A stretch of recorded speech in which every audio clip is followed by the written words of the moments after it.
je suis dans un groupe de travail, un petit carrefour francophone. Il y en a 3 francophones.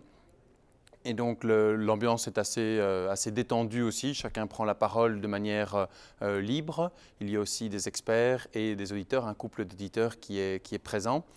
Et donc on repasse en revue au fond la première partie qui a été discutée en assemblée, en aula, durant les 2 premiers jours. Et c'est l'occasion de pouvoir faire des remarques, pouvoir proposer des choses ou faire des amendements de manière libre, comme le pape a invité les pères aussi à, je dirais, à avancer avec confiance également dans ce travail synodal.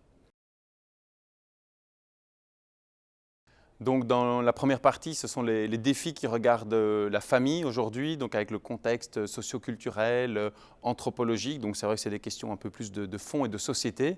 Et donc on peut voir, même si le groupe est francophone, on pourrait se dire bon, ben, ça pourrait être assez unifié ou unanime. On voit qu'il y a des pères synodaux qui viennent d'Orient, d'autres qui viennent d'Afrique, d'autres d'Amérique, d'autres d'Europe. Et donc des situations socio-culturelles, anthropologiques sont aussi différentes.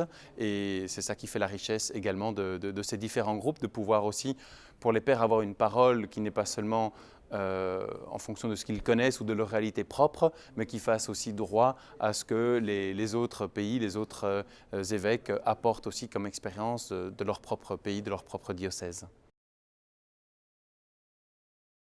Alors moi, ce qui me marque, c'est dans la volonté des pères synodaux, dans le langage utilisé, de pouvoir vraiment avoir un regard aussi positif. On parle des défis qui habitent la famille, du contexte du monde aussi, et c'est éviter de se retrouver comme une sorte d'église assiégée par le monde ou par les défis, mais de pouvoir aussi, je dirais, que l'Église puisse faire sienne aussi les joies, les merveilles, mais aussi les difficultés du monde, avec un regard positif aussi, de se dire, ben voilà, la joie de l'Évangile, ce qu'on aimerait proposer comme bonne nouvelle au monde aussi, eh bien, il faut d'abord aussi aimer ceux à qui on veut l'annoncer, ce monde à qui on veut l'annoncer. Et donc, je crois qu'il y a vraiment ce désir qui habite les pères dans toutes leurs discussions.